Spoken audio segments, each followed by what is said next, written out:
दोस्तों, आज की कहानी है पतिदेव आपकी रोक टोक बहू बेटे को अलग आशियाना बनाने पर मजबूर न कर दे। दोस्तों, कहानी शुरू करने से पहले अगर आपने चैनल को सब्सक्राइब नहीं किया हो तो कर लीजिए ताकि आपके पास पहुंच सके हर नया वीडियो। बहू आज दोपहर के खाने में दही वाली कढ़ी और चावल बनाना आरव को बेहद पसंद है। मैं जब भी बनाती हूँ बड़े साव से खाता है। सुशीला जी बड़े स्नेह से बहू कल्पना से बोली तो बहू ने भी जी मम्मी जी कहते हुए सहमति में शुभ साफ सिर हिलाया और अपने काम में लग गई। कल्पना जी ने सास के कहे अनुसार ही कढ़ी चावल बनाई और सवेर के लिए थोड़ी सी दाल कुकर में सड़ा दी, क्योंकि बचपन से ही कल्पना को दही वाली कढ़ी बिल्कुल भी नहीं भाती थी। जब भी घर में कढ़ी बनती माँ अलग से कल्पना के लिए दाल बनाती, सो आज भी कल्पना ने अपनी पसंद के अनुसार कुकर ने 2 सीटी मारी ही थी कि सुशीला जी रसोई में भागी हुई आई और बोली, ये क्या बहू, मैंने तो तुम्हें कढ़ी बनाने कही थी, लगता है तुम भूल गई इसलिए दाल सड़ा दी। नहीं मम्मी जी, मैं भूली नहीं, जैसा आपने कहा था मैंने कढ़ी चावल ही बनाई है, तो फिर कुकर में क्या सड़ा रखी है वो क्या है ना। मम्मी जी, मुझे कढ़ी नहीं भाती, मुझे पसंद नहीं, इसीलिए मैंने अपने लिए दाल सड़ाई है।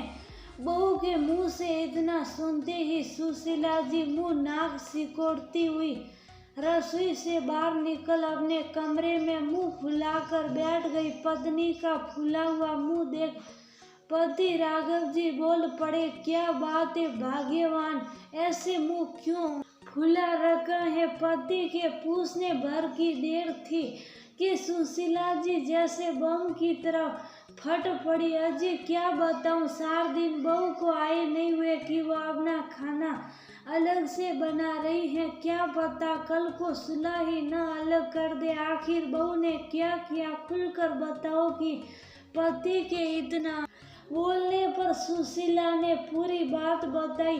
तब पति मुस्कुरा उठे। पति को यूं मुस्कुराते देख सुशीला जी और फूट गई। भाग्यवान, ये तो अच्छी बात है कि बहू हमारी पसंद के साथ साथ अपनी पसंद का भी ख्याल रख रही है। बुरा तो तब होता जब वह तुम्हारी बात न मानकर अपनी पसंद हम पर थोप देती, लेकिन उसने ऐसा तो नहीं किया ना। उसने तुम्हारी बात का मान रखा और साथ में अपने मन का भी। राघव जी समझाते हुए बोले, ऐसा मायके में संभव है पर ससुराल में नहीं। बहुएं वही खाती हैं जो सबके लिए बनता, चाहे उसे पसंद हो या ना हो।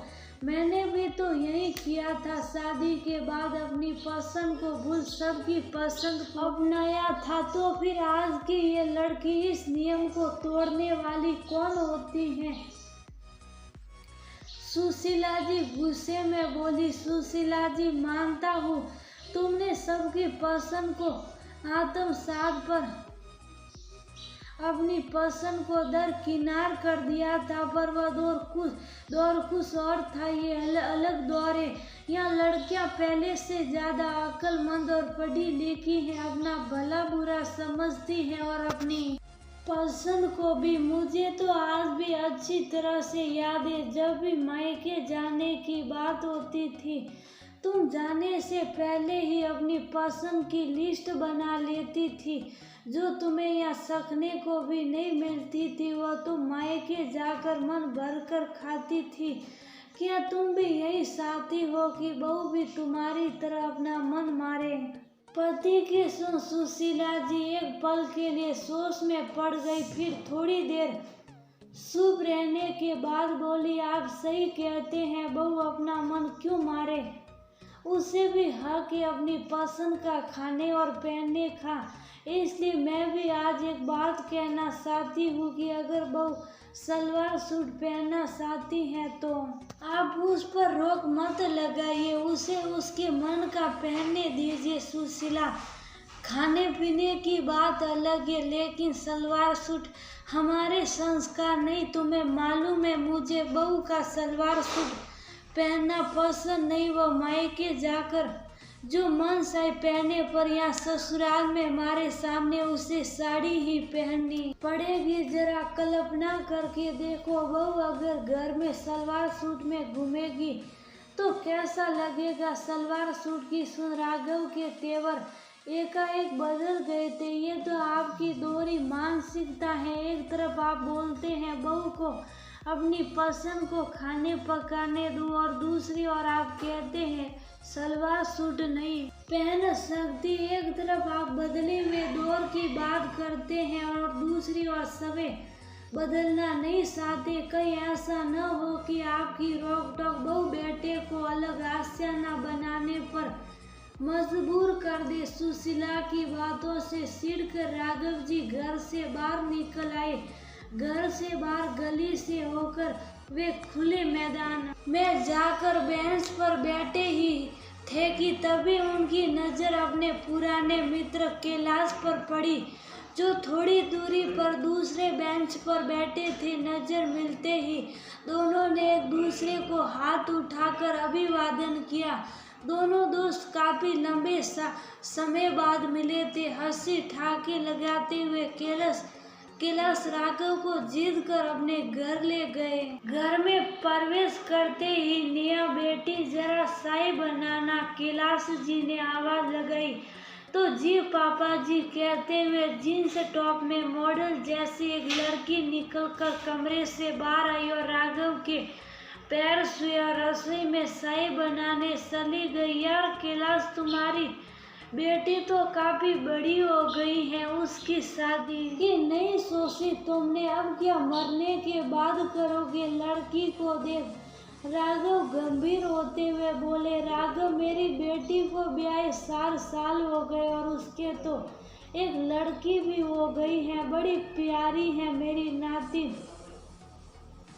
पर मुझे लगता है तू बुढ़ापे में भूलखंड हो गया, भूल गया तू तो मेरी बेटी की शादी में भी आया था। बेटी की शादी हो गई तो ये लड़की कौन है जो अभी जीन्स टी शर्ट में बाहर आई थी? राघव ने आरस्य से पूछा। अरे ये तो मेरी बहू निया है। वो क्या है कि बेटे की शादी में मैं बीमार हो गया था, इसलिए शायद बच्चों ने तुझे निमंत्रण नहीं भेजा होगा या ध्यान नहीं रहा होगा, निमंत्रण देना भूल गए। वो सब तो ठीक है कैलाश, पर बहू होकर जीन्स टी शर्ट पहनने की आज़ादी तुमने दी कैसे? हमारे यहाँ तो बहुएं साड़ी में ही जैसे है, ये सब जीन्स टी शर्ट हमारे संस्कार नहीं। ये नए जमाने के सोचने तुमने कब से स्वीकार कर ली? राघव हंसते हुए बोले तो कैलाश जी के चेहरे पर मुस्कान तैर गई और फिर मुस्कुराते हुए बोले, राघव, मेरे यार संस्कार कपड़े में नहीं व्यवहार में होना चाहिए।